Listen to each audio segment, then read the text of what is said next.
Baik, Bapak Ibu, saya akan langsung mulai. Jadi kita akan membahas mengenai hak pengelolaan, ya. Di dalam undang-undang kan disebut penguatan hak pengelolaan, ya. Jadi memang kelihatannya mengenai konsep hak pengelolaan ini hendak diperkuat oleh pemerintah, di mana juga sampai ada bank tanah, lalu bank tanah pun juga ya bisa pepegang hak pengelolaan. Sedikit mengenai reklamasi, ya, karena memang dibahasnya sedikit. Hak atas tanah ini yang akan mendapat bagian porsi terbesar, bisa dibilang ya, HGU, HGB, hak pakai, tapi juga ada pembatalan hak atas tanah karena cacat administrasi, ya, kita akan lihat. Satuan rumah susun dibahas sedikit di sini, karena dia lebih kepada aspek hak atas tanahnya, ya, jadi alas hak suatu rumah susun. Lalu properti untuk orang asing, ya, ini kita akan lihat bagaimana perjalanan perbedaan ya dari tahun 96 ke 2015 lalu sekarang ke 2021. Nah, yang betul-betul baru ini kan ruang atas tanah dan ruang bawah tanah, ya, itu diatur di dalam Undang-Undang Cipta Kerja. Dan menarik ya, karena ini baru dan ini diatur sekarang di dalam PP juga. Pendaftaran tanah secara elektronik juga sama, itu sudah diamanatkan di dalam Undang-Undang Cipta Kerja, dan kita juga ingat di awal tahun ini cukup heboh masalah sertifikat elektronik, peraturannya memang sudah ada. Dan terakhir, jika waktu masih memungkinkan, saya juga akan membahas cepat mengenai kawasan dan tanah terlantar. Oke, kita mulai dari hak pengelolaan. Jadi hak pengelolaan memang sebetulnya belum betul-betul secara lengkap diatur ya sebelum 2020 dan 2021. Jadi 2020 kan memang penguatan HPL di dalam undang-undang, dan di 2021 ini bisa dibilang cukup komprehensif.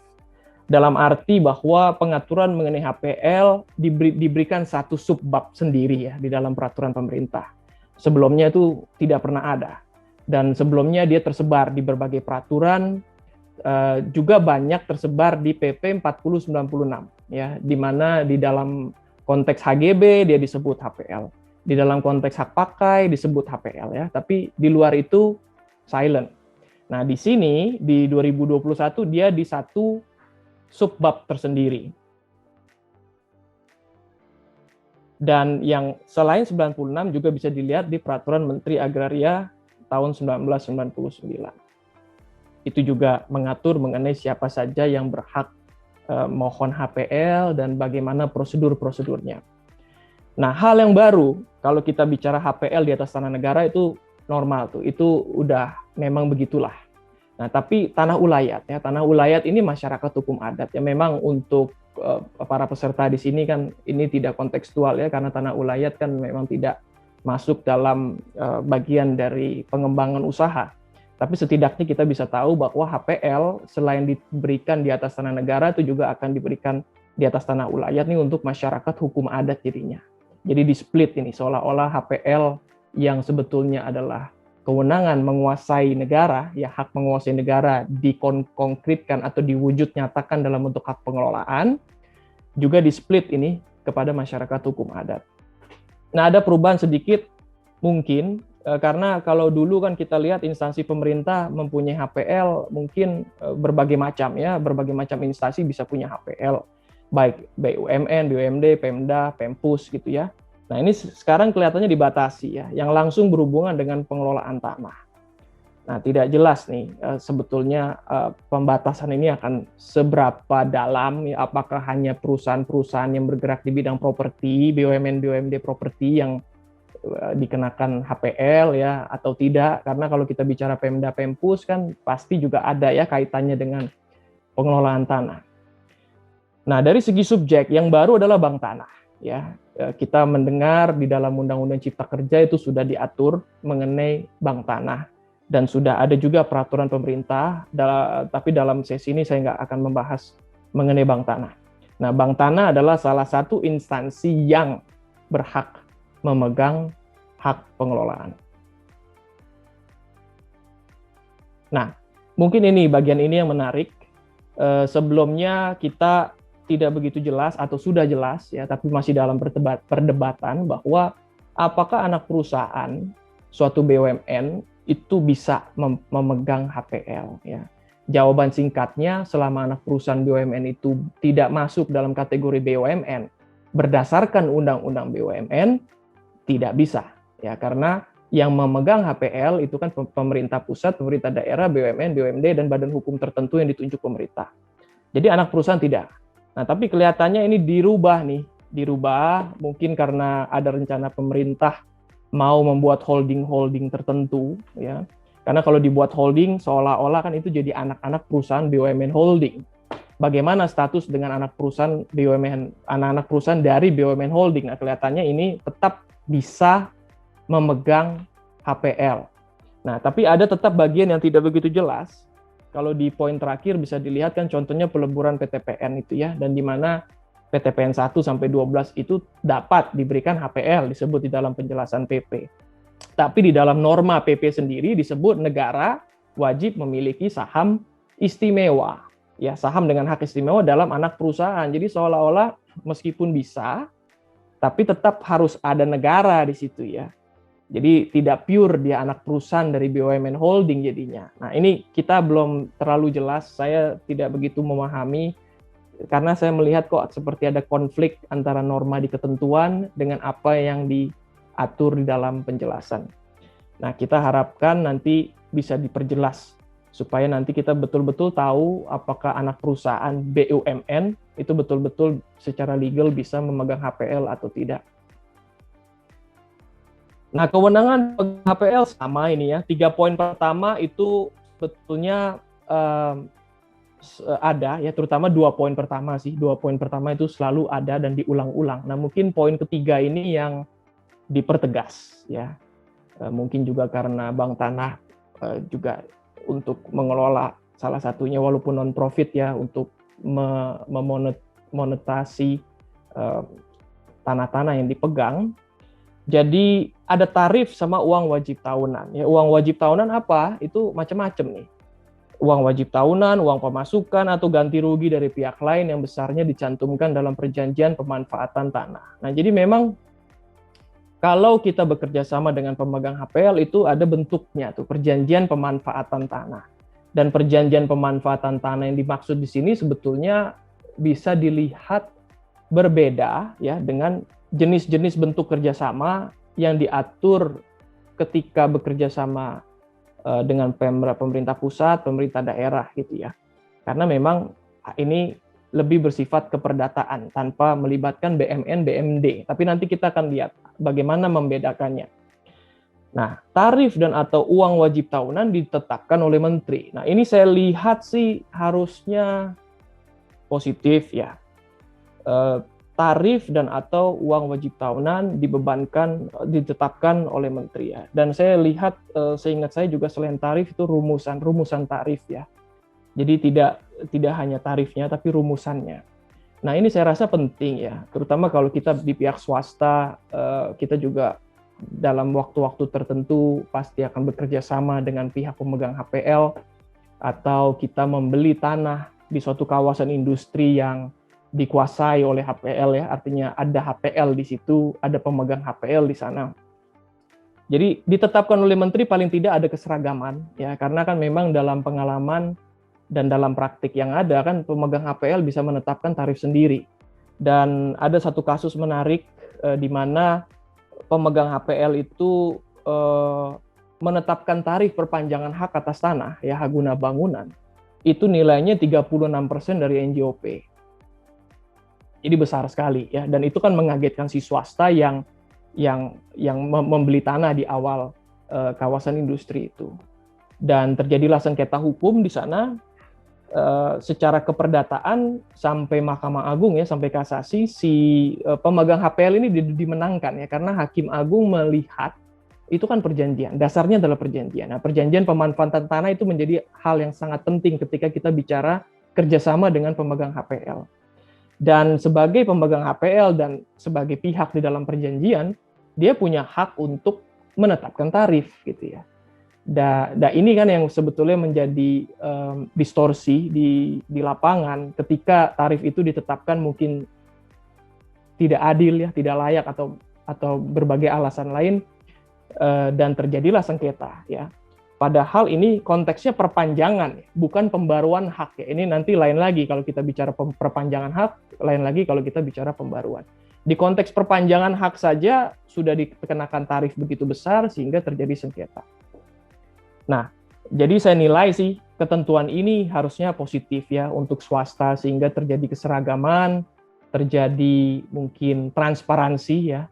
Jangan sampai ada pihak-pihak yang menetapkan tarif seenaknya. Nah, lalu kita melihat HGU ya, HPL tidak pernah sebelumnya, kita dari tahun 60 sekarang 2021 sudah ya. Tidak pernah sebelumnya HGU diberikan di atas hak pengelolaan. Nah, ini pertama kali nih.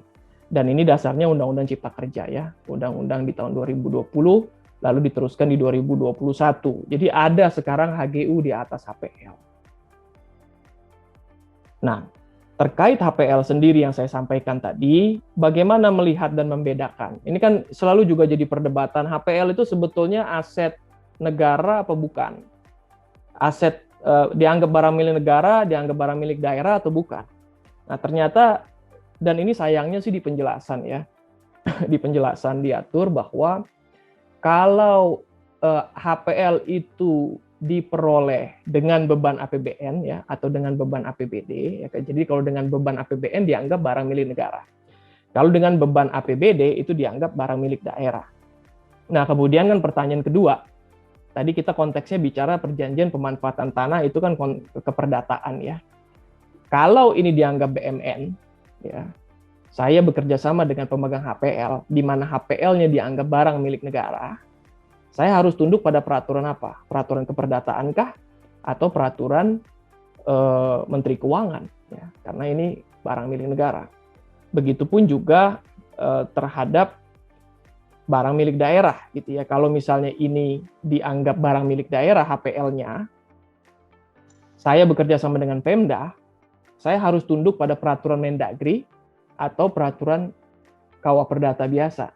Nah, tentunya harusnya dengan melihat ini sudah cukup jelas ya, walaupun sayangnya ini diatur di dalam penjelasan, kenapa tidak di dalam norma saja supaya jelas dan tegas. Kalau ini BMD, ya kita tunduk pada Permendagri. Kalau ini BMN, ya kita tunduk pada peraturan Menteri Keuangan. Jadi tidak bisa hanya melihat dari sudut keperdataan Kitab Undang-Undang Hukum Perdata.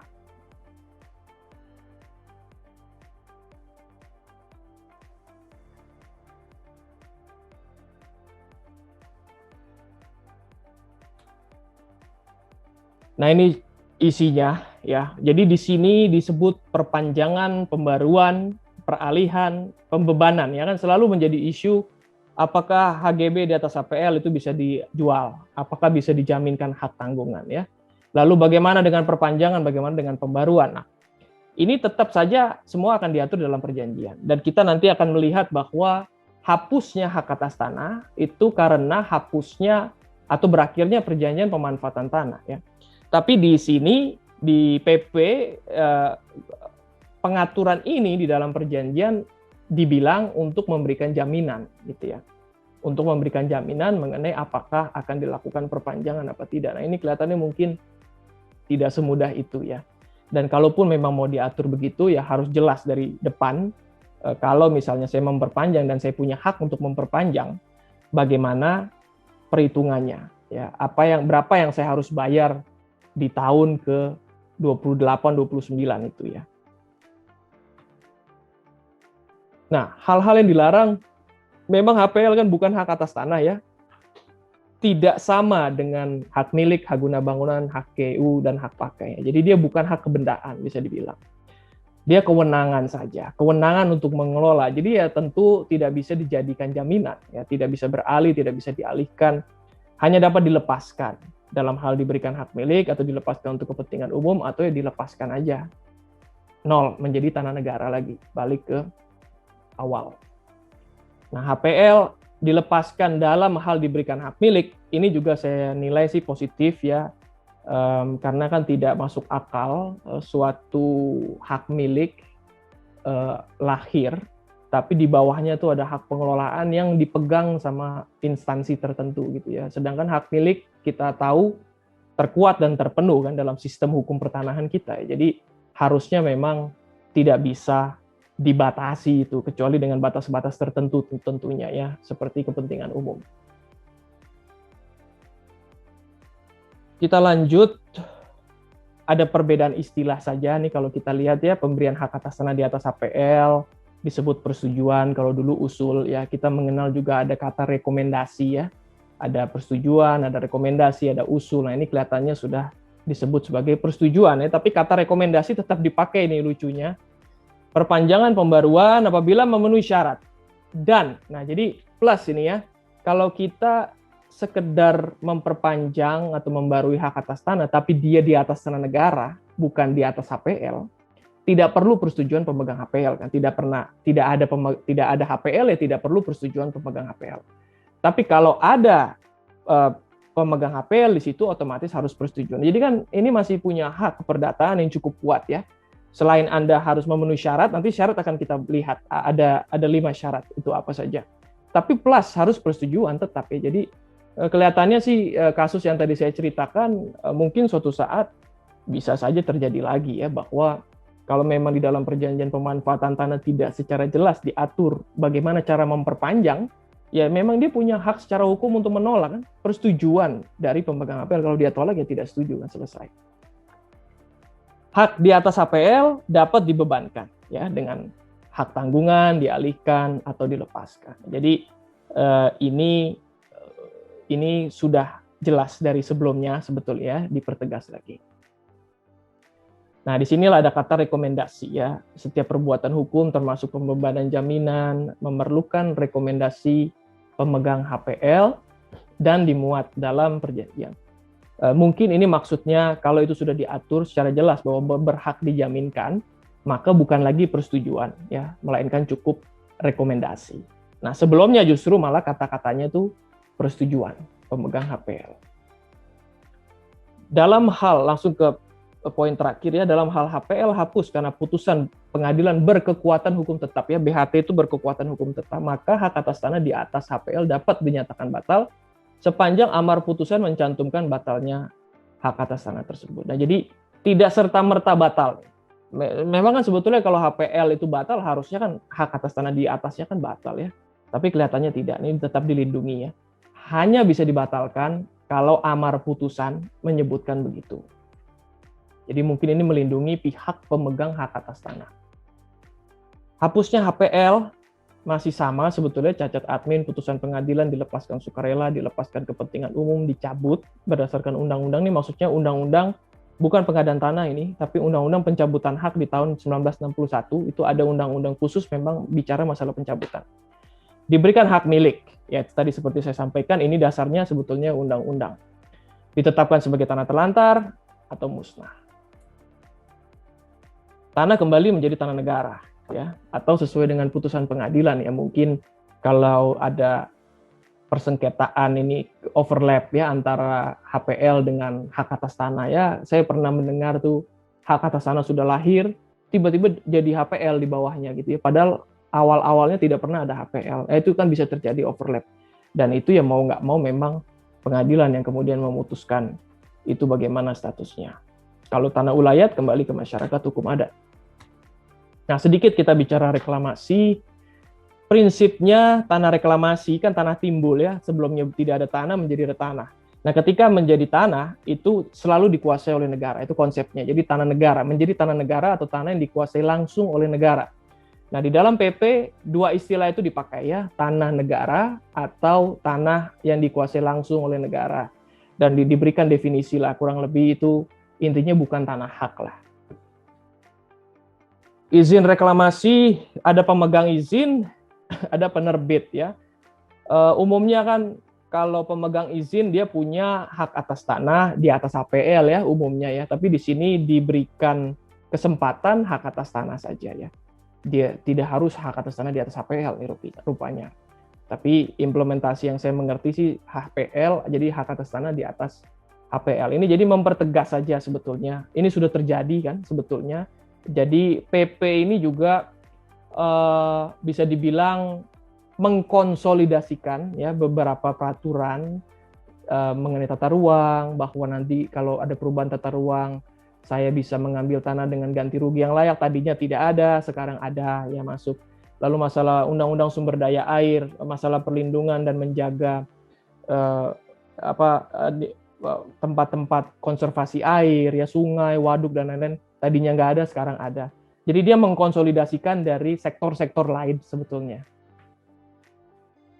selain mempertegas apa yang sebelumnya juga belum ada. Sama nih, kita tadi udah bicara HGU ya, jadi HGU bisa di atas tanah negara, bisa di atas tanah HPL, sebelumnya hanya tanah negara.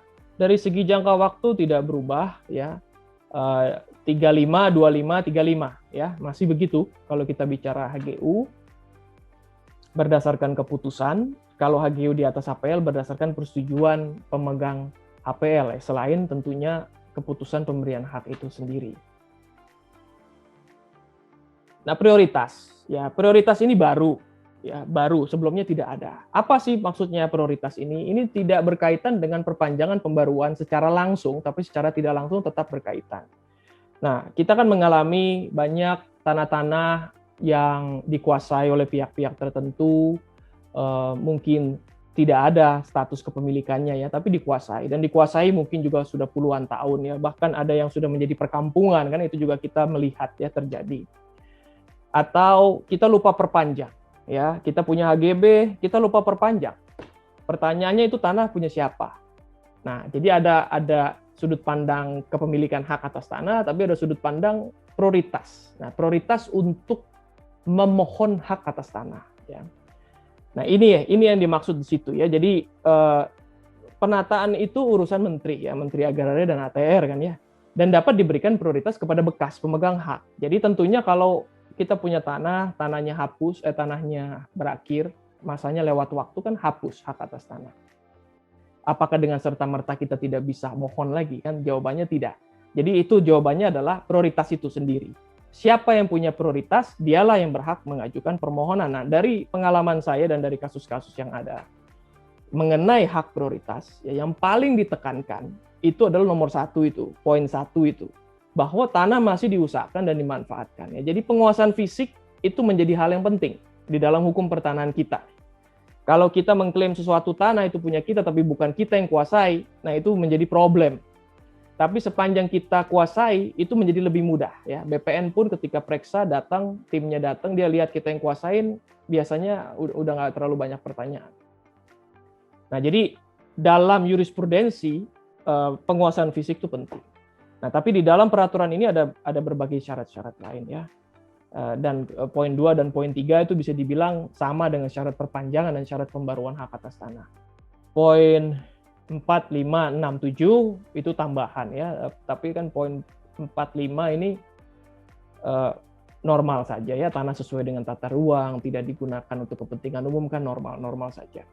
Sumber daya alam dan lingkungan hidup ya, keadaan tanah dan masyarakat sekitar tidak begitu jelas nih 2 poin terakhir.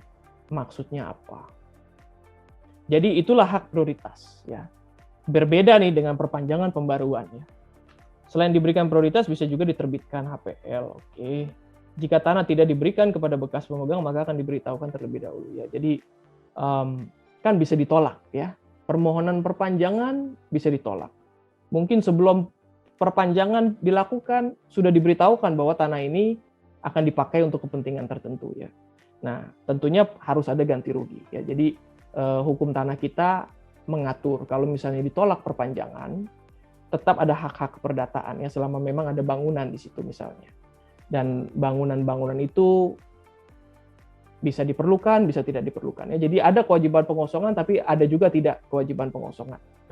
Nah, di dalam peraturan ini nanti kita akan lihat bahwa sebelumnya diatur masalah kewajiban pengosongannya, tapi sekarang itu tidak ada. Nah, tapi masalah ganti rugi, walaupun di sini tidak secara eksplisit ditegaskan, di Permen tahun 99 itu ada. Ya. Ketika ditolak, ada ganti rugi. Ya. Jadi memang tidak serta-merta kalau ditolak, itu tidak ada ganti rugi. Yang ganti rugi itu ditetapkan sebagai pihak yang memohon berikutnya. Ya. Jadi yang dikasih hak atas tanah berikutnya, itulah mereka yang harus menggantikan rugi. Kecuali tanah ditelantarkan. Nah, kalau tanah ditelantarkan, tidak ada ganti rugi. Jadi memang tanah telantar ini dia mempunyai posisi khusus ya di hukum pertanahan kita. dan itu menjadi pengecualian-pengecualian terhadap kepemilikan tanah. Ini kita lihat syarat perpanjangan dan pembaruan. Ya selalu kan menjadi pertanyaan, bagaimana saya memperpanjang, bagaimana saya membarui? Apa syaratnya? Ini syaratnya. Sebelumnya ada 3 di tahun 96, dan 2021 ada 5 ditambah. Tapi syarat 4 dan 5 kan bukan syarat yang baru lah ya, kita udah tahu dari awal ini. Jadi 5 syarat ini sebetulnya.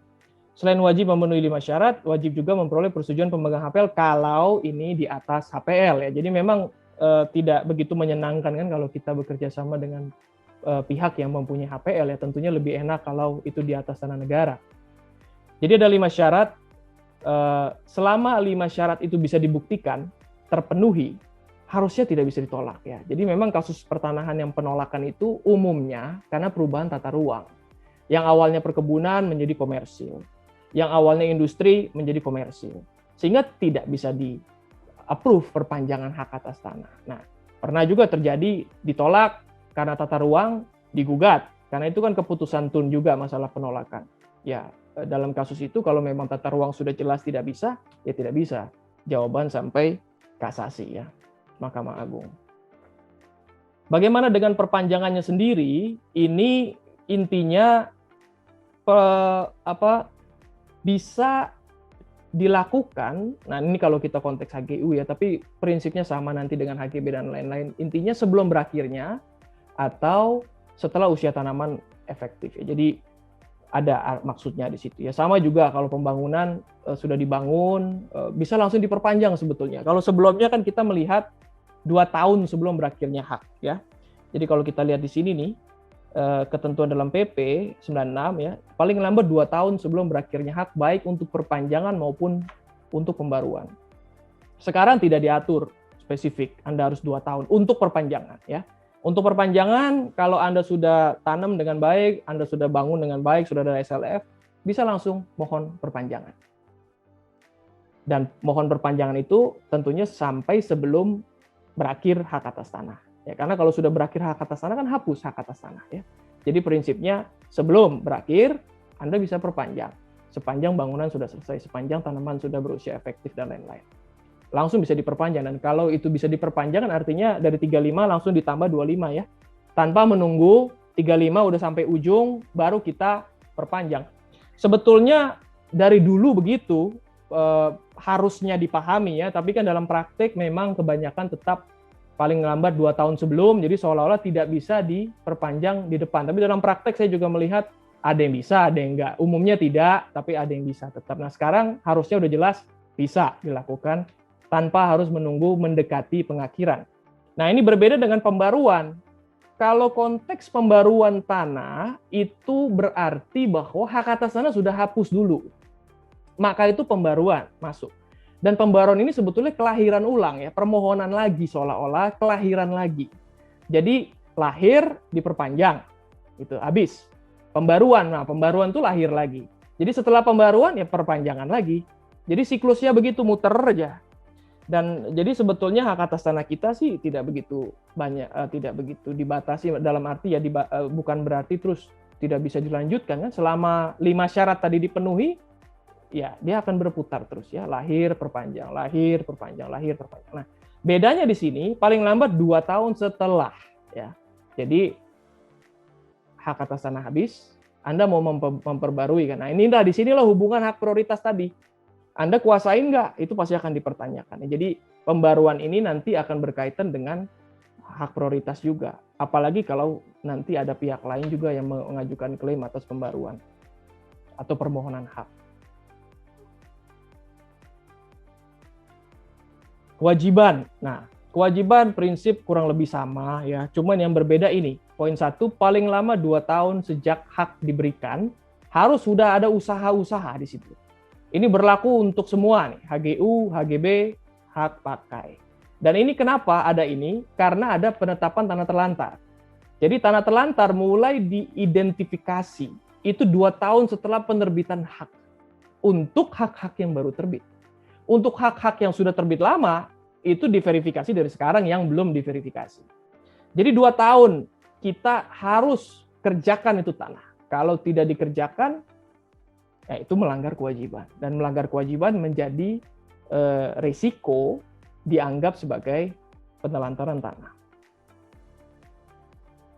Saya lanjut ya, yang ini kurang lebih sama. Untuk HGU ada masalah pembangunan kebun masyarakat ya, ini juga sudah ada di dalam undang-undang perkebunan sebetulnya. Nah, sekarang masuk ya, dikonsolidasikan masuk ke PP. Melepaskan hak atas tanah sebagian dan atau keseluruhan ini belum ada, tapi masih sama karena relevansinya dengan undang-undang pengadaan tanah.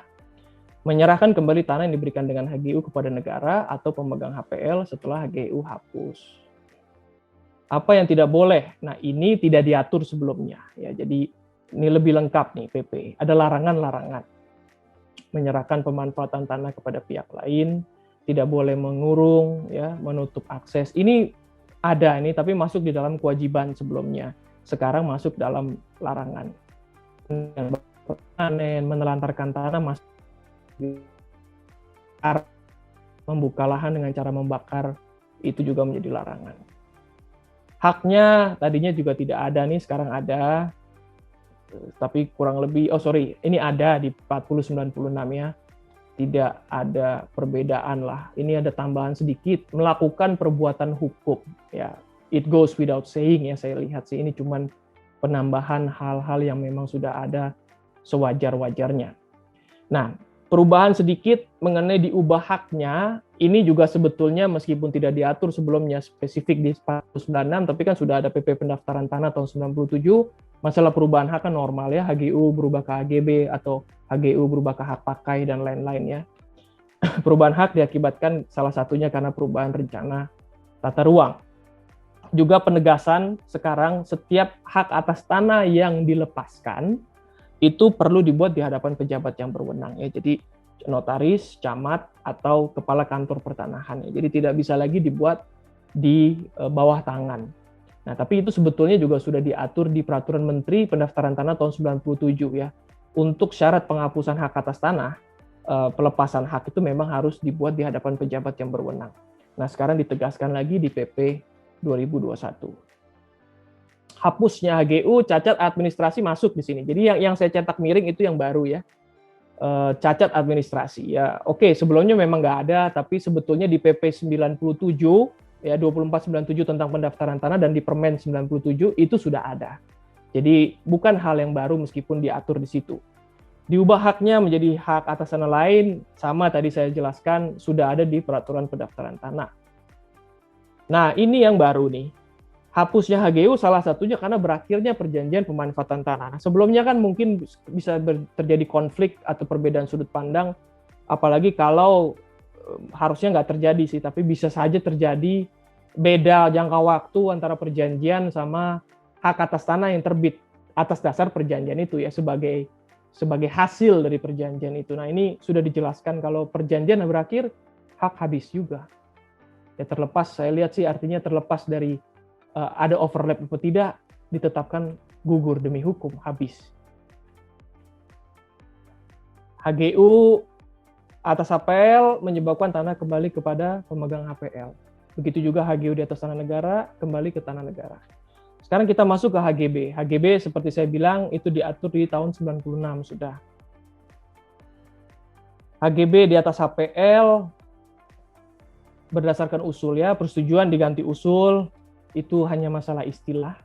Hak prioritas yang tadi saya jelaskan ada di HGB juga ya. Jadi bekas pemegang HGB ada ini poin-poin ini itu juga berlaku, dan jika tanah tidak diberikan kepada bekas pemegang hak maka akan diberitahukan terlebih dahulu. Nah, itu memang sayangnya ini tidak begitu jelas kapan diberitahukan, lalu siapa yang memberitahukan, bagaimana dengan ganti rugi kalau misalnya kita memang tidak bisa meneruskan perpanjangan misalnya dan lain-lain. Nah, ini sayangnya silent di PP ini masih belum jelas ya. Kita harap nanti harusnya di peraturan menteri ya. Nanti di bagian akhir kita bisa lihat bahwa ada beberapa poin yang diamanatkan harus diatur di dalam peraturan menteri ya. Jadi ini kembali lagi PP ini ya masih bersifat pokok-pokok ya.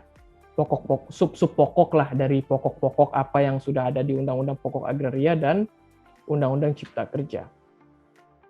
Perpanjangan pembaruan HGB sama ya. Tadi kita bicara HGU, sekarang HGB 5 poin. Ya, 5 poin ini 4 dan 5 kurang lebih kita sudah tahu. Syarat tambahan untuk pemegang HPL harus ada persetujuan. Nah, cuman yang berbeda di sini, HGB juga bisa terbitkan di atas hak milik ya.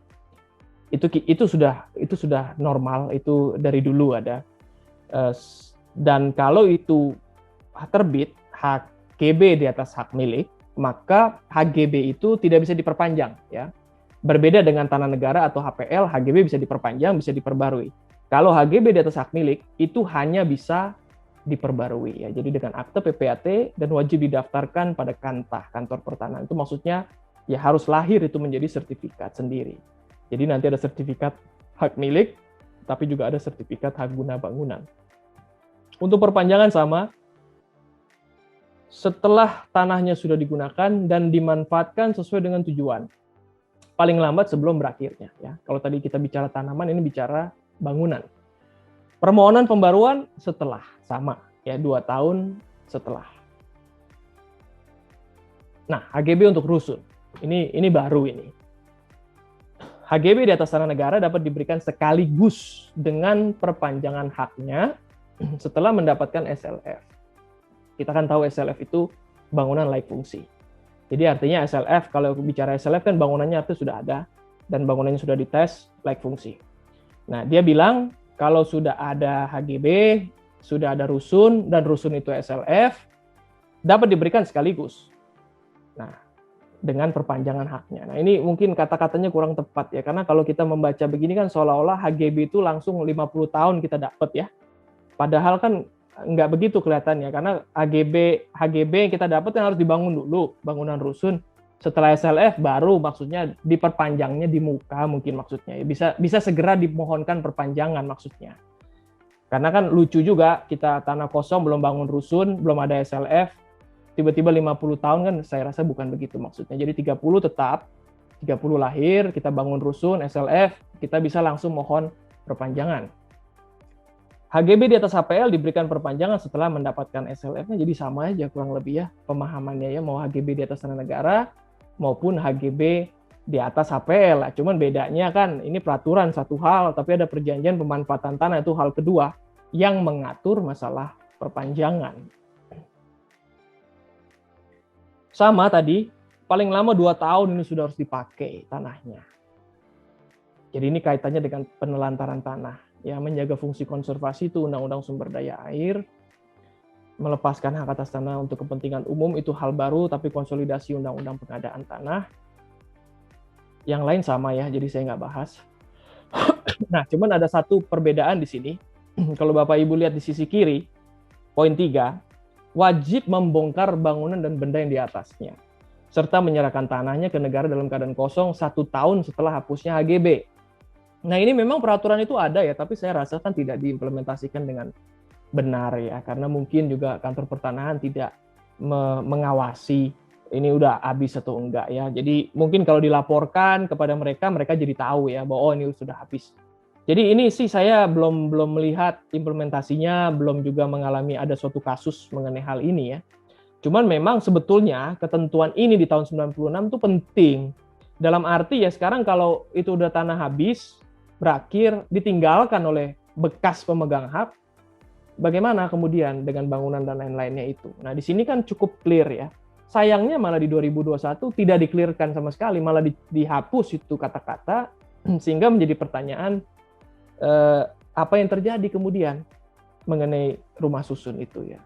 Nah, ini yang jadi bingung ya, apa nanti mereka akan atur di peraturan menteri maksudnya, apa mereka mau lepas begitu saja, menilai hak keperdataan itu ada atau tidak, masih diperlukan atau tidak. Nah, ini sayang ini menjadi malah tidak jelas. Larangan masih sama ya, larangan seperti HGU tadi ya, tidak boleh menelantarkan, tidak boleh merusak fungsi konservasi, haknya sama nih, ada penegasan poin 3 tadi. Perubahan hak diatur juga sama di HGU, ada juga di HGB. Pelepasan HGB di pejabat berwenang juga sama. Hapusnya HGB sama ya, cacat administrasi, diubah haknya menjadi hak atas tanah lain itu dianggap hapusnya hak ya. Jadi HGB menjadi hak pakai, itu HGB-nya hapus menjadi hak pakai. Tapi dalam konteks jangka waktu itu tidak dimulai lagi dari nol ya, tapi itu terus mengikuti jangka waktu yang sebelumnya berlaku. Nah, di sini ada 2 poin, berakhirnya perjanjian pemberian hak atau perjanjian pemanfaatan tanah. Kalau perjanjian pemanfaatan tanah itu kan dengan pemegang HPL tadi ya. Kalau perjanjian pemberian hak itu dengan pemegang HM. Jadi HGB di atas HM, itu kan HGB bisa lahir karena ada persetujuan dari pemegang HM. Jadi ya itu, berakhirnya perjanjian pemberian hak itu juga menandakan hapusnya hak guna bangunan. Nah, HGU di atas HM tidak ada. Ya, jadi HGU hanya di atas tanah negara atau HPL. Tapi HGB dia bisa di tanah negara, dia bisa di tanah HPL, dia bisa di tanah hak milik ya. Jadi memang banyak aspek lapis-lapisan ini memang kadang-kadang membuat kita bingung sendiri. HGB atas HPL dikembalikan ke pemegang HPL. HGB atas HM dikembalikan ke pemegang HM. Kita lanjut ke hak pakai. Diatur dalam PP 4096, diatur lagi di 2021. Prinsipnya saya lihat sih sama ya, ada HP hak pakai dengan jangka waktu, ada dengan selama dipergunakan ya. Ini yang bisa dibilang berlaku selamanya ya, seperti hak milik jadinya. Bisa berlaku seterusnya. Subjeknya siapa? Kurang lebih sama ya, WNI, Badan Hukum Indonesia, Badan Hukum Asing, Badan Keagamaan dan Sosial orang asing. Diberikan atas tanah negara, hak milik, HPL. Sama seperti HGB, dia pun hak pakai bisa diberikan di atas tanah hak milik. Nah, ini yang substansial ya. Yang substansial di 2021 walaupun nggak baru-baru amat karena kita melihat di 2015 sudah berubah ya, adalah jangka waktu. Jangka waktu sekarang hak pakai sama HGB sama. 30 plus 20 plus 30. Sebelumnya 25 plus 20 plus 25 ya, jadi total 70. Sekarang 80. Jadi ya HGB sama hak pakai hampir nggak ada bedanya. Malah kalau dilihat dari subjek pemegang hak, badan hukum asing sama orang asing, itu lebih luas kan jadinya subjek pemegang hak. HGB malah tidak bisa. Nah, pengecualiannya nanti kita akan lihat ketika membahas rusun. Nah, tapi saya nggak tahu kenapa ini, kalau sekilas kan memang malah lebih bagus hak pakai. Kenapa nggak langsung hilangkan saja guna bangunan? Karena hak pakai kan bisa dipakai untuk bangunan, bisa dipakai untuk pertanian non-bangunan. Kenapa nggak hak pakai saja sudah? Jadi hak milik mungkin HGU, hak pakai atau HGU juga sudah tidak perlu lagi. Jadi hak milik sama hak pakai misalnya sederhana toh. Nah, ini saya nggak begitu jelas. Tapi kalau kita melihat Undang-Undang Pokok Agraria, ini kan berbeda mindset dengan pembuat PP 2021 dan pembuat Undang-Undang Cipta Kerja. Undang-Undang Pokok Agraria mindset-nya adalah hak pakai itu sementara, ya, bukan untuk terus-menerus. Dalam arti itu orang asing itu bisa punya hak pakai, bukan punya hak yang lain, kan begitu. Nah, kenapa orang asing diberi hak pakai bukan hak yang lain? Karena hak orang asing keberadaannya sementara di Indonesia. Jadi mindset-nya begitu. Nah, lalu bagaimana peralihan hak pakai? Itu harus persetujuan pejabat yang berwenang. Jadi ada 2 lapis di situ. Selain persetujuan pemegang hak, ada persetujuan pejabat yang berwenang. Siapa pejabat berwenang di sini? Pejabat yang menerbitkan hak pakai. Jadi kalau itu levelnya kantor pertanahan kabupaten atau kota, ya kepala kantor pertanahan itu yang harus menyetujui peralihan hak pakai sebelum itu dialihkan. Nah, jadi itu undang-undang. Jadi meskipun ini memang ada perluasan aspek hak pakai, tapi di undang-undang itu kan belum berubah, di Undang-Undang Pokok Agraria. Jadi saya nggak tahu ini. Jadi memang di satu sisi kayaknya hak pakai lebih luas dari HGB sekarang, terutama karena jangka waktu, tapi di sisi lain tetap ada batasan-batasan yang tidak dihilangkan. Pemerintah desa baru ya, jadi instansi pemerintah pusat, pemerintah daerah itu kan dari dulu ya. Kalau kita lihat pemerintah daerah kan umumnya mereka punyanya hak pakai ya, pemerintah pusat juga. Nah, sekarang ada pemerintah desa. Dulu malah ada keagamaan, badan keagamaan dan badan sosial. Sekarang ternyata itu sudah dihilangkan. Diberikan atas tanah negara dan tanah HPL. Sama, dia juga mengatur masalah hak prioritas ya. Jadi HGU, HGB hak pakai. Mengatur hak prioritas. Syarat perpanjangan, syarat pembaruan kurang lebih sama ya. Ada 5 poin ini. 5 poin ini Anda ikut aman ya. Anda nggak comply bisa ditolak. Plus persetujuan pemegang HPL tentunya tadi ya, kalau ada HPL. Kewajiban 2 tahun tadi sama ya. Ini kaitannya dengan tanah terlantar. Yang lain sama, jadi saya nggak bahas. Cacat administrasi juga sama, diubah haknya juga sama. Saya akan lanjut. Berakhirnya perjanjian pemberian hak tadi maksud saya adalah kalau hak pakai terbit di atas hak milik. Nah, itu konteksnya ya. Nah, tapi juga ada perjanjian pemanfaatan tanah untuk HPL. Jadi kalau hak pakai itu terbit di atas hak pengelolaan. Jadi sudah, pembahasan HGU, HGB, hak pakai kita berhenti, kita masuk ke pembatalan hak atas tanah. Pembatalan hak atas tanah ini bukan hal baru ya. Ini adalah cacat administrasi yang dari dulu sudah ada di Permen Pendaftaran Tanah tahun 97. Dan dalam praktik saya lihat sudah berulang-ulang kantor pertanahan sudah membatalkan sertifikat-sertifikat yang lahir sebelumnya yang mereka nilai itu cacat, tidak benar. Ya, dibatalkan. Nah, tapi ketika pembatalan siapa yang mau terima kan pembatalan hak atas tanah kan pasti terjadi gugat menggugat. Nah, di sini kelihatannya dibatasi. Pembatalan karena cacat hanya dapat dilakukan. Nah, ini yang baru ya. Kalau pembatalan karena cacat tidak baru, tapi kondisi bagaimana membatalkan ini baru. Dalam jangka waktu 5 tahun sejak terbitnya sertifikat. Ya, jadi hanya dalam waktu 5 tahun, nggak boleh lebih. Untuk hak yang sudah diterbitkan pertama kali dan belum dialihkan. Jadi kalau itu baru terbit, orang mohon hak, lahir hak, saya nggak alihkan, 5 tahun lewat, itu nggak boleh lagi dibatalkan. Hak atas tanah yang telah dialihkan, namun para pihak tidak beriktikat baik. Nah, jadi saya sedikit nanti masuk ke dalam apa sih ini maksud beriktikat baik atau tidak. Karena tumpang tindih. Nah, kalau tumpang tindih kelihatannya tidak ada batasan. Ya, 5 tahun itu keluar kalau tumpang tindih. Dalam jangka waktu 5 tahun terlampaui, maka pembatalan dilakukan melalui mekanisme peradilan. Nah, ini yang menarik. Cacat administrasi itu kan kantor pertanahan yang bergerak proaktif membatalkan. Ya, jarang saya lihat ada pihak lain yang menggugat, walaupun itu bisa ya. Tapi kantor pertanahan pun juga umumnya mereka cukup aktif membatalkan kalau terjadi cacat administrasi. Ya. Nah, sekarang kalau mekanisme peradilan bagaimana? Apa maksudnya kantor pertanahan akan menggugat pembatalan sertifikat yang mereka terbitkan sendiri?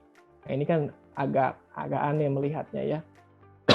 Ini mungkin maksudnya pihak ketiga yang merasa dirugikan karena adanya cacat administrasi itulah mereka yang menggugat. Mungkin itu maksudnya. Tapi konteks 5 tahun di sini sebetulnya konteks 5 tahun harusnya sih yang lebih dalam konteks kantor pertanahan sih. Keputusan pemberian hak atas tanah. Nah, kita lihat 5 tahun. Lalu ada iktikat baik atau iktikat tidak baik ya. Tapi juga kita mengenal kan ada jangka waktu 90 hari. Nah, ini memang masih menjadi ketidakseragaman, ya bisa dibilang perdebatan. Dalam arti begini, sebetulnya yang benar 5 tahun apa 90 hari? Nah, 5 tahun ini itu sebetulnya bukan hal baru juga. Kalau saya maju sedikit ini ke peraturan, nah ini pasal 32, kalau Bapak Ibu bisa lihat di bawah itu ya. Dalam pasal 32 PP, apabila bidang tanah telah diterbitkan secara sah, yang menguasai nyata dan beriktikat baik, maka setelah lewat 5 tahun sejak diterbitkannya sertifikat, tidak dapat diajukan keberatan. Jadi 5 tahun itu kan sebetulnya ada konteksnya ya. Jadi pemerintah nggak main terbitin tadi 5 tahun cacat administrasi tanpa rujukannya. Jadi rujukannya ini sebetulnya ini. Pasal 32 PP Pendaftaran Tanah di tahun 97. Dia bilang, tapi konteksnya lebih luas ini. Ini masalah kepemilikan tanah ya. Tidak boleh Anda gugat, tidak punya lagi hak gugat kalau sudah lewat 5 tahun. 5 tahun kan cukup lama ya. Nah, tapi sebetulnya kalau kita melihat sertifikat tanah, pemberian hak atas tanah itu sebagai keputusan tata usaha negara, sebetulnya bukan 5 tahun, 90 hari. Ya. Nah, jadi ini praktek peradilan agak beda nih ya, tapi umumnya kalau saya melihat, mereka condong ke 90 hari. Jadi 5 tahun itu ya nggak diikuti bisa dibilang ya, atau kalaupun ada yang diikuti, di tingkat atasnya itu bisa di-overrule ya, bisa dibatalkan. Alasannya apa mereka bilang? Nah, ini bisa dilihat ya, ada putusan Petun Pontianak ya, dia bilang sudah lewat 30 hari Anda. Jadi udah nggak bisa lagi gugat pembatalan sertifikat. Jadi nggak ngomong 5 tahun nih. Nah, lalu putusan MA nih. 2013 dan 2008. Dia bilang pertentangan ini, norma di undang-undang sama norma di PP. Asas lex superior derogat lex inferior, sehingga ketentuan yang lebih rendah harus dikesampingkan. Ya, PP itu, peraturan pemerintah di bawah undang-undang. Undang-undang Peratun bilangnya 90 hari, ya sudah, kita ikut undang-undang Peratun. Jadi 5 tahun juga tidak bisa dianggap strict 5 tahun yang berlaku ya. Jadi 90 hari sebetulnya. Yang itu juga kecondongan atau kecenderungan dari pengadilan di Indonesia. Nah, bagaimana dengan arti iktikat baik sendiri? Nah, jadi memang ini juga yang menjadi permasalahan kan di Indonesia itu, kok saya punya sertifikat udah lama dibatalin. Nah, itu ada 5 tahun ya, tadi seperti saya sebut di pasal 32, tapi 5 tahun itu sendiri tidak strict ya, karena dalam praktek peradilan cenderung tidak mempertimbangkan masalah 5 tahun. Ya, dia mempertimbangkan materialnya. Jadi memang hukum acara perdata kan aspek formalitas ya, aspek dokumen-dokumen ya. Tapi 5 tahun ini itu malah dianggap di luar itu ya. Jadi mereka tetap mau melihat kasusnya seperti apa. Tidak peduli ini sudah lewat 5 tahun apa enggak. Itu praktek di peradilan. Jadi pasal 32 ini bisa dibilang tidak ada artinya lah di hukum pertanahan kita ya. Dan udah 5 tahun dipotong lagi sekarang ke 90 hari. Jadi apa kemudian yang bisa diandalkan oleh pemilik tanah? Ya pembeli beriktikat baik, apa pembeli beriktikat buruk Anda ini sebetulnya? Itu yang kelihatannya lebih dipentingkan oleh hakim. Ya, dalam praktek peradilan saya melihat hakim kelihatan lebih condong ke situ dibanding masalah 5 tahun atau 90 hari ya. Jadi dia bilang, SEMA nih 2014 menjelaskan apa yang dimaksud pembeli beriktikat baik ya. Jadi harus sesuai prosedur dan harus hati-hati. Harus hati-hati itu yang melibatkan due diligence sebetulnya. Hati-hati, diperiksa dulu sebelumnya. Ada yang bilang beriktikat baik artinya apa? Sepanjang dilakukan di hadapan PPAT. Sesuai prosedur, diperiksa dulu sebelumnya ya, lalu pajak-pajak dibayar dulu sebelumnya, ditandatangani di hadapan PPAT ya, bukan di bawah tangan misalnya atau dengan cara-cara yang lain. Maka kepentingannya harus dilindungi dari sisi perdata, administrasi, dan kriminal. Ya. Jadi ini luas sekali ya. Ini bahkan ini sebetulnya keputusan tata usaha negara ya yang tidak terlalu banyak fokus ke aspek keperdataan. Iktikat baik. Bagaimana dengan iktikat buruk? Sebaliknya, pembeli yang ceroboh, ya, yang tidak memeriksa dengan hati-hati, tidak melakukan prosedur yang benar, atau jual beli dahulu dengan maksud yang tidak jujur atau tidak wajar. Pembeli mengetahui bahwa tanah telah dijual ke pihak ketiga. Itu malah menjadi masalah ya. Jadi itulah pembeli beriktikat buruk, dan itu kan kita lihat mafia tanah yang kita dengar belum lama ini, dia ambil sertifikat, tiba-tiba sertifikat bisa dijual belikan langsung 2 kali gitu ya. Nah, yang terlibat dalam jual beli itu kan harus dilihat sebagai beriktikat buruk ya. Karena harusnya para penjual dan para pembeli itu mengetahui bahwa itu sebetulnya tanah tidak dibeli dengan benar. Nah, itu disitulah perlindungan pembeli yang beriktikat baik. Nah, cacat administrasi itu macam-macam ya, Bapak Ibu bisa dilihat di sini. Cacat administrasi, masalah prosedur, masalah subjek, masalah objek, masalah jenis hak, tumpang tindih, itu semua bisa masuk ke dalam cacat administrasi berdasarkan Permen 999. Tapi di dalam PP ini sebetulnya diperkuat lagi yang dimaksud cacat administrasi itu nggak hanya belaka administrasi ya, tapi juga bahkan substansinya cacat. Kewenangan cacat, itu pun juga dianggap cacat administrasi ya. Jadi hati-hati juga memang memperoleh hak atas tanah, tapi yang menerbitkan hak atas tanah itu bukan pihak yang berhak. Nah, kenapa bisa tidak berhak? Karena kan kalau kita lihat histori hak kewenangan pemberian hak atas tanah itu berubah-berubah ya. Dulu tuh sempat Mendagri ya yang memberikan hak atas tanah. Berubah ke gubernur, kepala daerah dulu punya hak memberikan hak atas tanah. Tapi kan kemudian menjadi BPN dan Menteri Agraria kan. Jadi berubah-berubah ini. Nah, kadang-kadang dalam konteks-konteks tahap-tahap tertentu itu yang harusnya Menteri Agraria yang terbitin, tapi diterbitin masih Mendagri. Atau yang harusnya Mendagri diterbitin oleh gubernur. Jadi hal-hal seperti itu dianggap cacat itu. Udah terjadi jual beli, itu tetap dianggap cacat, ada resiko cacat administrasi. Nah, tapi kalau kita melihat ini sebagai pembelian beriktikat baik, dalam suatu sengketa, dan itu memang bisa dibuktikan bahwa kita di posisi pembelian beriktikat baik, ya harusnya kan itu dikesampingkan ya, mau tidak mau.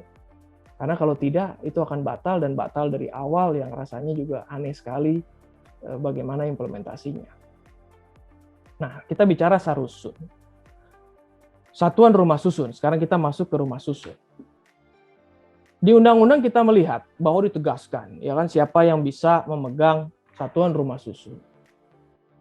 Sebetulnya kan agak aneh melihat itu, karena tanpa itu pun sudah jelas dengan sendirinya di dalam undang-undang pertanahan kita ya, pokok agraria disebutkan WNI, Badan Hukum Indonesia, orang asing, badan hukum asing, perwakilan negara asing ya. Ini kan cuman kayak menjabarkan siapa sih yang bisa punya hak atas tanah ya. Nah, tapi di undang-undang kan silent bahwa ini apartemen dibangun di atas hak pakai atau hak guna bangunan, kan dia silent ya. Dia cuma bilang kan rusun dibangun di atas HGB, di atas hak atau hak pakai, di atas tanah negara, di atas HPL ya. Jadi normal-normal aja semuanya. Tidak ada yang berbeda di Undang-Undang Cipta Kerja dengan Undang-Undang Rusun dan Undang-Undang Pokok Agraria. Nah, tapi kita juga ingat bahwa pada saat Undang-Undang Cipta Kerja muncul, hak ini muncul, kan jadi seolah-olah dari Pak Menteri itu kan sudah tegaskan waktu itu bahwa orang asing bisa punya satuan rumah susun di atas HGB. Nah, ini kita memang melihat, jadi ada pergeseran norma sebetulnya. HMSRS diberikan kepada orang asing yang memiliki izin. Ya. Nanti kita lihat bahwa di awal itu kan, dan di Undang-Undang Pokok Agraria sampai hari ini kan orang asing yang berkedudukan di Indonesia ya. Lalu bergeser menjadi yang mempunyai izin tinggal. Ya, jadi berkedudukan berubah menjadi izin tinggal, dan izin tinggal ini termasuk izin kunjungan. Ya, udah ada pengaturan begitu di 2015. Sekarang memiliki izin, dan memiliki izin itu dokumen keimigrasian. Jadi paspor aja tanpa visa, tanpa izin kunjungan bisa ditafsirkan bahwa Anda memiliki izin sesuai perundang-undangan. Jadi disitulah pergeserannya. Nah, tapi ada satu hal nih yang mengganggu saya, karena memang ini mungkin dicari caranya menerobos ya. Cuman memang sayangnya kenapa nggak mengubah saja Undang-Undang Pokok Agraria? Karena kan kita perlu tertib hukum, tertib asas ya. Disebut sarusun adalah asas pemisahan horizontal. Nah, ini kan tidak benar. Sarusun justru asas perlekatan, bukan pemisahan horizontal. Karena ketika kita memiliki unit apartemen, kita memiliki tanah. Itu by law automatically. Karena hukum rusun kita mengatur begitu kan. Ketika saya mempunyai unit apartemen, saya mempunyai unit apartemen 100%, lalu saya mempunyai hak bersama, dibagi-bagi bersama-sama kan gitu ya. Jadi kan asas perlekatan, melekat tanah dan bangunan di situ. Di sini malah dibilang terbalik, asas pemisahan horizontal. Nah, ini yang disesalkan, karena sebetulnya ini tidak tertib asas, tidak tertib hukum kita sendiri. Nah, ngerti maksudnya ini supaya asing kemudian bisa masuk ya. Cuman sayang di amandemennya seperti ini gitu ya. Nah, dengan ini harapannya kan dengan disebut asas pemisahan horizontal, jadi bangunan sama tanah ini seolah-olah copot nih bangunannya. Jadi tanah nih tanah bersama, bangunan rusun nih bisa dicopot nih karena pisah horizontal kan, pisah. Dicopot. Nah, jadi kalau dicopot, si asing punya unit aja dan bagian bersama, benda bersama tidak punya tanah. Nah, itu yang dimaksudkan, dan nggak tahu kenapa kok ini masuknya di penjelasan ya, kenapa nggak langsung aja di PP. Jadi memang terlihat seperti ada ketidakyakinan ini dari pemerintah sendiri mengenai hal ini ya. Cuman saya harus pastikan lagi nih, apakah ini betul-betul di penjelasan apa di norma. HMSRS bisa diberikan kepada Pempus atau Pemda. Ya, jadi Pemda pun bisa punya ya. Dan memang seharusnya begitu, karena Pemda kan juga punya kewajiban mengurusi rumah susun murah kan, rumah susun untuk masyarakat berpenghasilan rendah. Jadi ketika itu hak pakai, di atas hak pakai dibangun rumah susun, maka bisa dikonversi menjadi hak milik satu rumah susun, dan itu pasti akan dipegang oleh Pemda atau Pempus. Nah, cuman memang di sini disebutkan walaupun Anda pegang, tidak berarti Anda bisa menjaminkan. Hal yang positif, pemecahan penggabungan bisa HMSRS. Ya, ini kan kayak kadang-kadang kan kita begitu ya, pengembang udah ditela, berubah pikiran, ya mau digabungkan, ya tidak mau ditela-tela kecil-kecil, ya maunya ditela satu lantai, mungkin ada maksud tertentu bisa dijual langsung ya. Nah, Jadi pemecahan penggabungan ini diizinkan. Yang penting dengan melampirkan perubahan akta pemisahan. Nah, cuman saya belum melihat di dalam hukum PP Rusun penyelenggaraan Rusun 2021 apa perubahan ini wajib disetujui di dalam rapat umum anggota P3 SRS. Sebelumnya iya. Nah, mengapa demikian? Karena kan itu bagaimanapun akan mempengaruhi NPP kan? NPP yang tadi Tela yang tadinya terpisah kemudian menjadi bergabung gitu ya. Jadi ada NPP tertentu yang mungkin tidak didetailkan tapi disatukan karena penggabungan itu ya. Secara total sih nggak berubah sih harusnya ya, sepanjang pemegang haknya sama ya. Tapi dulu itu harus disetujui oleh rapat umum anggota. Kita sekarang masuk ke orang asing. Mencabut 103 tahun 2015. Nah, dokumen keimigrasian ya, tadi saya sudah sempat singgung, orang asing dapat memiliki rumah tinggal atau hunian yang mempunyai dokumen keimigrasian. Dalam PP 2015 diatur izin tinggal. Jadi di situ ada perubahan. Untuk harta bersama sudah ada dari sebelumnya ya. Jadi ini bukan hal yang baru mengenai pemisahan harta, apakah prenuptial ataupun postnuptial. Yang bagus di sini sekarang, dibanding 2015, dia sekarang lebih detail di 2021, lebih komprehensif ya. Jadi mungkin sudah belajar dari kesalahan pengaturan sebelumnya. Pertama bisa di atas hak pakai, ya ini rumah tapak kita bicara. Hak pakai di atas hak milik, bisa juga. Jadi kan tadi kita udah lihat ya, hak pakai itu bisa terbit di atas hak milik, bisa terbit di atas hak pengelolaan. Jadi jelas di sini pun masuk untuk asing. Hak pakai di atas hak milik, hak pakai di atas hak pengelolaan. Nah, yang menarik kan di sini nih, yang sebelumnya tidak ada ya. Jadi kalau bicara rusun asing 2015, tetap dia tunduk pada Undang-Undang Pokok Agraria ya, hak pakai. Jadi orang asing hanya bisa beli rumah susun di atas hak pakai. Nah, sekarang itu penambahannya yang saya cetak miring. Hak pakai atau HGB. Jadi HGB sekarang bisa ya, HGB di atas tanah negara, HGB di atas tanah HPL, HGB di atas HM. Tentunya karena sudut pandangnya adalah asas pemisahan horizontal tadi. Jadi tidak punya tanah. Tidak punya tanah. Jadi artinya dengan kata lain, dia tidak punya hak pakai, dia tidak punya HGB ya, kalau orang asing artinya. Kalau sebelumnya, dia punya tanah, tapi tanahnya dibatasi hak pakai. Ya, hak bersamanya masuk di sini, di 2015. Tapi 2021, copot. Jadi mau hak pakai, mau hak guna bangunan, tidak bisa. Nah, kenapa pertanyaannya, kenapa nggak hak milik aja sekalian? Kalau dibangun di atas hak milik kan, asas pemisahan horizontal harusnya nggak ada masalah, kan sama aja. Karena rusun kan bisa dibangun di atas HM. Jadi sebetulnya kenapa nggak dikasih aja orang asing di atas HM? Kan toh pemisahan horizontal. Nah, itu tidak tahu saya. Kenapa di satu sisi masuk HGB, tapi HM nggak ada. Karena kalau kita konsisten dengan konsep tadi asas pemisahan horizontal, kan hak apapun udah nggak isu kan, udah nggak lagi menjadi pertimbangan. Karena dia tidak punya tanah bersama. Yang menarik juga di sini disebut rumah susun di atas tanah hak pakai atau HGB merupakan rusun yang dibangun kawasannya. Di sini disebutkan berbagai kawasan, lalu kawasan ekonomi lainnya. Apa itu kawasan ekonomi lainnya? Kawasan perkotaan, kawasan pendukung perkotaan, kawasan pariwisata, kawasan yang mendukung pembangunan hunian vertikal. Nah, jadi ya saya sih mengertinya ya bisa di mana-mana lah artinya. Dibukalah betul-betul sudah. Nah, apa sih batasannya? Ada 4 poin. Ya, ada 4 poin ini batasannya. Minimal harga bukan hal baru. Luas bidang tanah bukan hal baru. Jumlah bidang tadi seingat saya terakhir tidak dibatasi. Peruntukan untuk rumah tinggal atau hunian nggak ditegaskan sebelumnya, tapi it goes without saying ya, harusnya ya memang nggak boleh kan dia berbisnis, dia harus berbentuk PT kalau mau berbisnis kan, penanaman modal asing. Orang asing diberikan hak pakai untuk rumah tinggal pembelian baru. Nah, sebelumnya di 2015 harus baru, harus primary market. Dia harus beli dari pengembang. Di sini nggak diatur. Yang di 2021. Saya nggak tahu nanti Permen mungkin saja mengatur ya. Tapi yang jelas sekarang tidak diatur. Jadi ditafsirkan ya nggak harus primary market ya, secondary market pun dia bisa. Lalu yang kedua yang penting juga, dulu dibilang harus dalam 1 tahun kan harus ada izin tinggal.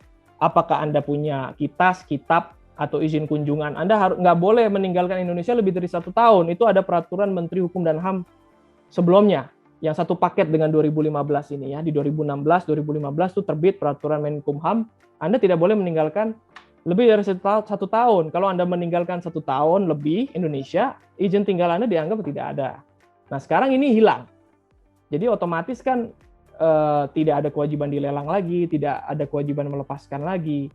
Ya, Anda punya paspor, Anda beli, Anda nggak harus tinggal, ya, tetap bisa diwarisi gitu. Dan ahli waris Anda yang penting punya paspor gitu, tidak perlu izin tinggal. Nah, ini memang di satu sisi kan ya memperluas cakupan ya, tapi di sisi lain bukankah nanti suatu saat bisa kita lihat banyak apartemen kosong, tidak jelas orangnya di mana ya, orang asing mungkin sulit dihubungin atau orang asingnya tidak peduli lagi, tapi itu secara legal masih dimiliki oleh si orang asing. Nah, ini masalah ini kan muncul sebetulnya kan harusnya diakomodir juga. Ini harus dipikirkan, jangan sampai banyak apartemen kosong nanti di Jakarta yang dimiliki oleh orang asing.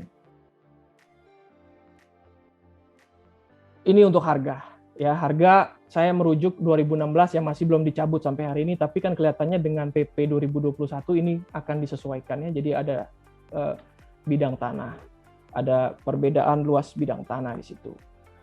Lalu bagaimana ini perbandingannya ya? Secara sekilas bisa dilihat orang asing yang memberikan manfaat berubah menjadi orang asing memberikan manfaat pemegang izin tinggal berubah menjadi pemegang izin. Ya, jadi tinggalnya itu hilang. Hak pakai atas tanah negara, sarusun di tanah negara, lalu hak pakai atas tanah negara, hak pakai atas HM, lalu sekarang menjadi paling lengkap nih ya.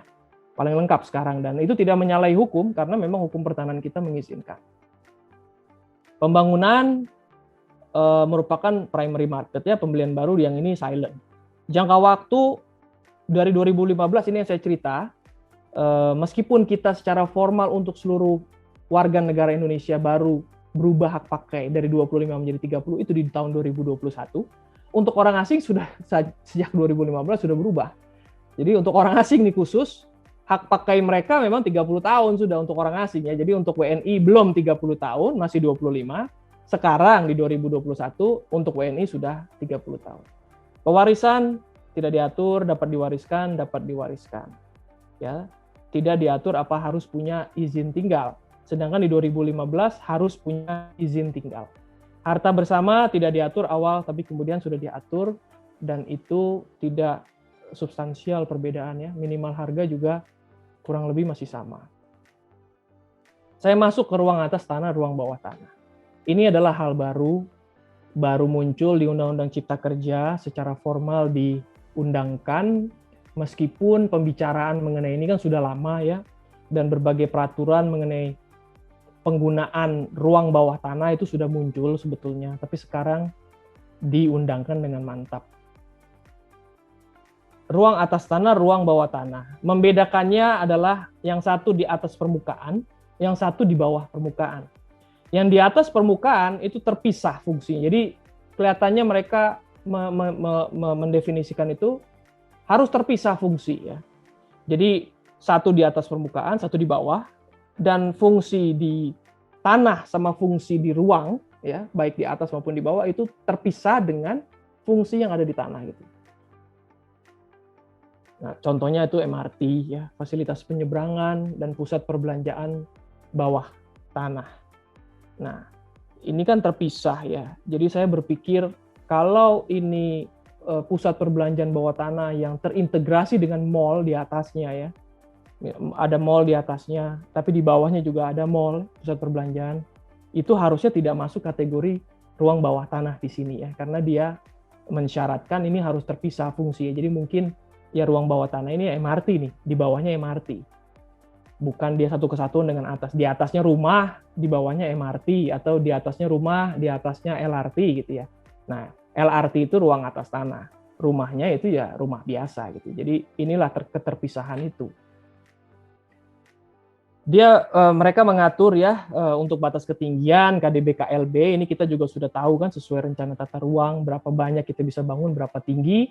Batas kedalaman ini baru nih, ini benar-benar baru ditetapkan 30 meter. Saya nggak tahu, belum pernah lihat sih ada peraturan sebelumnya memberikan batasan kedalaman 30 meter. Nah, jadi di atas 30 meter itu udah seolah-olah bukan lagi hak dari si pemegang hak atas tanah.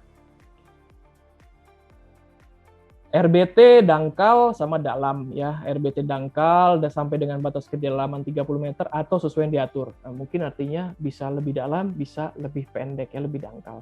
RBT dalam tanah yang secara struktur fungsi terpisah dari pemegang hak atas tanah. Artinya yang sudah keluar dari fondasi ya, fondasi.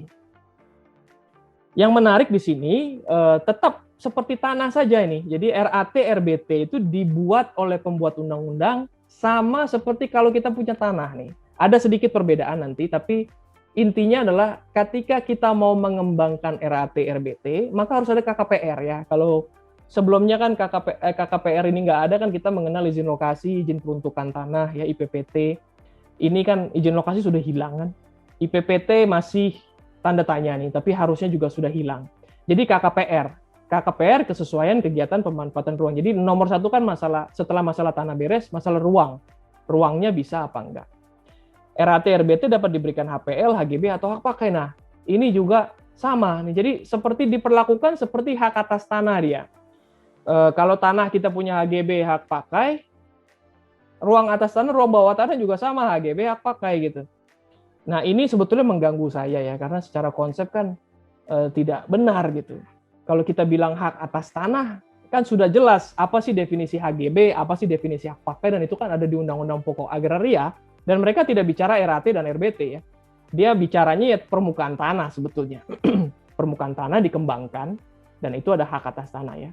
Hak pakai untuk perkebunan atau non-perkebunan, HGB untuk bangunan.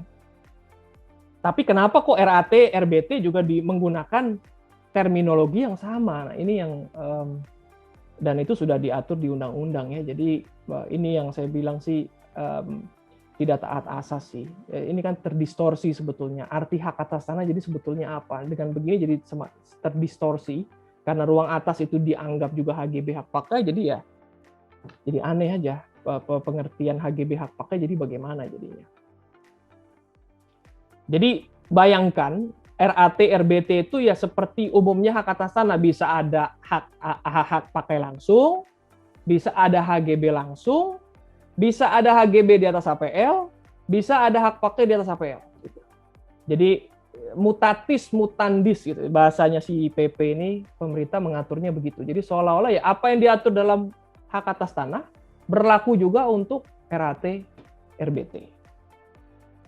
Kalau mengganggu kepentingan umum, diperlukan persetujuan pemerintah pusat. Kalau mengganggu kepentingan pemilik tanah, diperlukan persetujuan si pemilik tanah sendiri. Ada ganti ruginya, ya, ada ganti rugi yang dinilai oleh penilai pertanahan. Nah, ini kita akan lihat nanti. Kalau sekarang kan dalam konteks pengadaan tanah, mereka membangun rel kereta misalnya atau membangun LRT ya. MRT kan ada yang di bawah tanah yang mungkin nggak ada ganti rugi ya, tapi kalau ini di atas tanah biasanya kan mereka membebaskan tanah di bawahnya itu.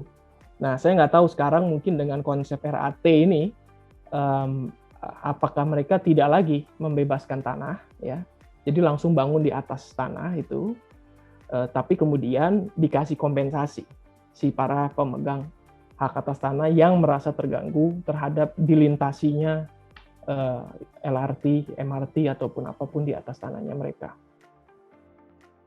Persetujuan diberikan secara otentik ya, jadi tidak bisa di bawah tangan dan mengikuti penilai pertanahan ya. Jadi saya nggak tahu, belum jelas di sini apakah nanti uang ganti ruginya itu ganti rugi biasa ya atau ganti rugi yang dinilai dengan macam-macam ya, aspek psikologis dan lain-lain selain dari nilai pasar ya.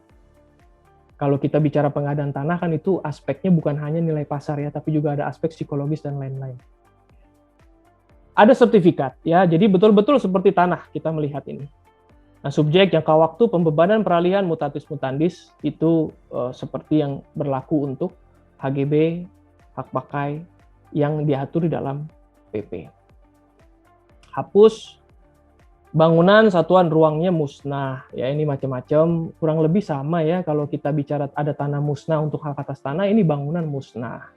Nah, cuman bedanya di sini, saya belum jelaskan tadi, bedanya kalau kita punya tanah, kita bebaskan, kita mohon hak atas tanah kan langsung dapat kita ya, sebelum kita mengembangkan apa-apa di atas tanah. Kalau ini, RAT RBT, dia mewajibkan Anda harus mengembangkan dulu. Jadi Anda harus bangun dulu. Setelah dibangun dan difungsikan, baru kemudian Anda memperoleh tadi HGB atau hak pakai. Jadi di situ timingnya berbeda ya. Kalau hak atas tanah kan kita bisa beli ada bangunan, bisa beli nggak ada bangunan. Umumnya kan untuk pengembangan properti kita beli tidak ada bangunan, kita mohon hak atas tanah, baru kemudian membangun. Kalau yang ini harus bangun dulu, jadi dulu, Anda mau fungsikan, Anda mohon. Punya hak untuk mohon HP atau HGB untuk RAT RBT itu setelah fungsional.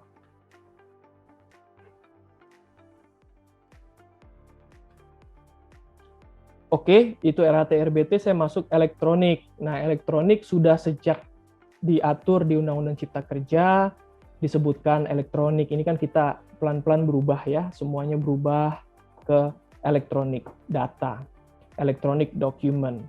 Dan di sini ditegaskan bahwa alat bukti hukum yang sah ya. Jadi dokumen, informasi elektronik merupakan alat bukti yang sah dan perluasan dari alat bukti yang sah ya. Jadi saya pikir kan ini positif. Tinggal mungkin masalah penataannya ya, itu yang perlu betul-betul diperhatikan, jangan sampai bisa diselewengkan dan lain-lain. Dan pembuatan akta pun dapat dilakukan secara elektronik. Nah ini yang menarik, ini saya belum ada bayangan nanti bagaimana ini secara elektronik. Apakah ini maksudnya ditandatangan fisik lalu di-scan, hasil scan itu menjadi akta yang sah? Rasanya sih bukan gitu. Ini betul-betul dilakukan secara elektronik, jadi mungkin tidak bertemu lagi. Nah ini kan juga perubahan besar dalam konteks hukum pertanahan, karena kalau kita bicara jual beli, peralihan hak atas tanah kan harus bertemu ya. PPAT itu kan harus hadir di hadapan para pihak yang bertransaksi, dan bahkan ada 2 saksi kan. Itu kan by law itu wajib ya, wajib secara hukum untuk melakukan. Nah, sekarang kalau ini dilakukan secara elektronik, bagaimana itu? Saya belum tahu. Nah, lalu kemudian pengumuman. Pengumuman ini kan kaitannya dengan doing business ya, World Bank. Dunia mau melihat di Indonesia itu cepat, apa-apa kalau mohon hak atas tanah cepat dan lain-lain. Sedangkan di sisi lain, peraturan pendaftaran tanah di Indonesia itu harus pengumuman. Pengumuman itu maksudnya ya orang keberatan kan, keberatan di dalam pengumuman itu yang tadinya 30 dan 60 untuk sporadik 60,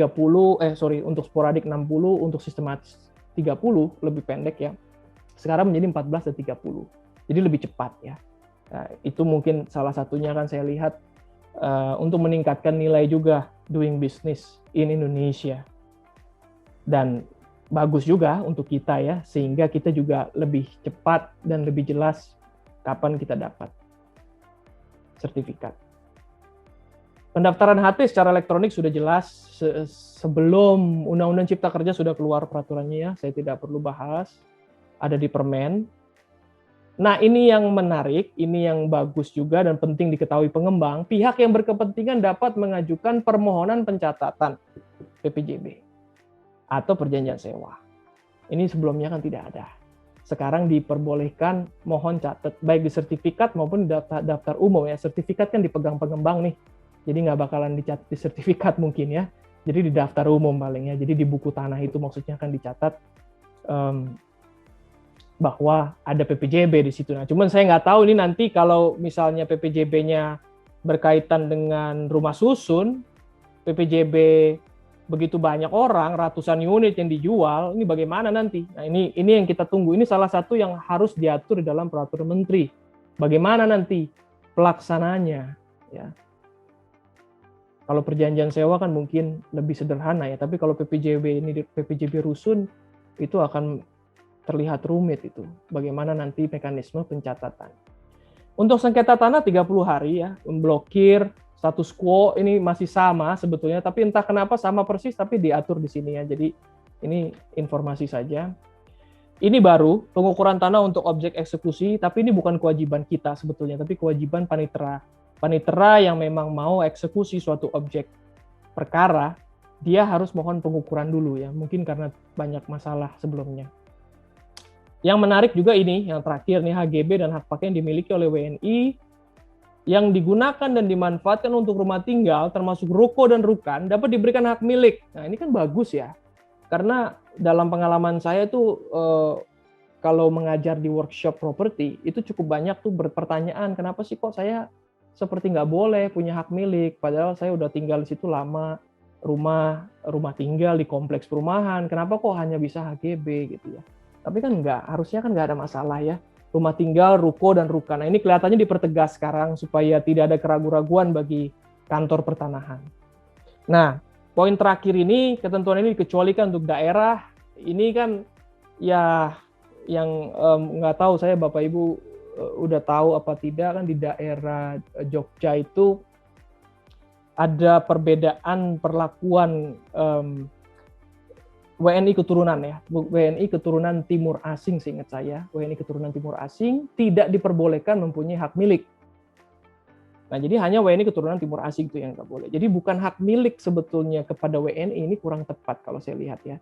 Sebetulnya yang tidak diperbolehkan WNI keturunan Timur Asing, karena yang non keturunan Timur Asing itu diperbolehkan punya hak milik di Jogja. Nah, ini saya tidak mengerti kenapa di PP tiba-tiba muncul seperti ini. Mungkin karena tidak ada istilah WNI keturunan kan dalam peraturan perundang-undangan pokok agraria, itu tidak ada lagi istilah WNI keturunan. Jadi adanya kan WNI atau WNA. Ya mungkin karena itu ya.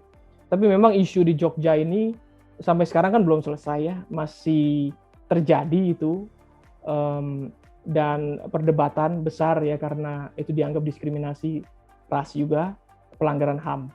Tapi itu faktanya memang masih terjadi itu. Pendaftaran elektronik bukti hak lama. Bukti hak lama ini ada tanah bekas hak barat, ada tanah bekas milik adat. Nah, ini saya pikir sih positif ya, positif ini. Jadi intinya tanah bekas hak barat udah nggak usah dibawa lagi deh. Nah, jadi eigendom, verponding, erfpak, opstal, udah jangan bawa-bawa lagi mengklaim itu hak atas tanah. Nah, ini penegasan ya. Lalu kalau orang mau mohon hak atas tanah, dia harus diberikan pernyataan oleh saksi, dan saksi ini bertanggung jawab secara perdata dan pidana. Ini luar biasa nih. Jadi artinya Anda benar-benar kalau mau teken sesuatu sebagai saksi jangan main-main nih. Dalam PP pendaftaran tanah bekas hak barat dibuktikan dengan alat-alat bukti mengenai adanya hak tersebut. Ini PP pendaftaran tanah maksudnya tahun 97 ya. Dalam hal tidak ada lagi alat-alat bukti dilakukan berdasarkan penguasaan fisik 20 tahun berturut-turut. Sama, diperkuat oleh kesaksian dan tidak di-challenge ya, tidak di-challenge. Jadi memang penting itu, pertama iktikat baik, Anda menguasainya iktikat baik. Kedua, ada saksi-saksi yang membenarkan bahwa ini adalah Anda yang menguasai ya. Lalu yang ketiga, tidak ada yang men-challenge penguasaan fisik itu. Tanah bekas hak barat dinyatakan tidak berlaku. Nah, bagaimana dengan tanah bekas milik adat? Nah, tanah bekas milik adat ini kan juga sebetulnya kita banyak mengenal kayak girik ya, gogolan, petuk dan lain-lain, itu sebetulnya kan dibatasi sebelum tahun 60 ya. Nah, tapi ini kelihatannya masih diperpanjang sampai 5 tahun. Nah, alasannya kenapa? Karena 5 tahun itu harusnya pendaftaran tanah selesai. Itu pemerintah bilang. Artinya kalau sekarang 2021, 2026, Indonesia semua sudah terdaftar sertifikat. Jadi 5 tahun kemudian, tanah bekas milik adat sudah hilang nih. Sekarang, tanah bekas milik adat dipakai sebagai dasar untuk permohonan hak pada saat pendaftaran tanah sistematis. Tapi setelah itu harusnya sudah selesai, dan kalaupun masih ada yang tertinggal, dia bukan lagi dianggap sebagai kepemilikan ya, tapi sebagai petunjuk. Tapi memang sebetulnya dari dulu begitu, cuman sekarang ya dipertegas dan diberikan jangka waktu. Ada juga pengaturan mengenai tanah swapraja. Ini penegasan ulang dari Undang-Undang Pokok Agraria ya. Jadi prinsipnya tanah swapraja kembali ke negara, menjadi tanah negara. Apa yang diatur di dalam permen? Pendaftaran tanah secara elektronik. Ini kan yang masalah sertifikat elektronik itu baru aspek sertifikat ya. Apakah ada lagi yang lain, kita akan tunggu ya. Penyajian data dan dokumen elektronik itu di Permen 1 2021. Isi dan tata cara pembuatan akta PPAT ini yang tadi saya bahas. Kalau dibuat elektronik bagaimana? Percepatan pendaftaran tanah ini kan kelihatannya sudah ada ya, itu program pemerintah sejak awal. Pendaftaran HP secara elektronik itu sudah diatur. Pencatatan PPJB dan perjanjian sewa ini yang belum, ini akan kita tunggu. Pencatatan objek sengketa dan status quo ini sudah ada sebetulnya. Saya lupa persisnya di tahun berapa, tapi belum lama ya, 5 tahun ke belakang itu terbit peraturan mengenai tata cara blokir, sita dan lain-lain. Perubahan HGB dan HP menjadi HM. ini kan sudah ada sebetulnya, cuman mungkin mereka mau mempertegas yang tadi ya, ruko, rukan, rumah tinggal, orang-orang mau mohon hak milik ya. Pendaftaran tanah bekas hak barat dan tanah bekas milik adat ini mungkin akan diatur lebih lanjut, swap raja atau bekas swap raja.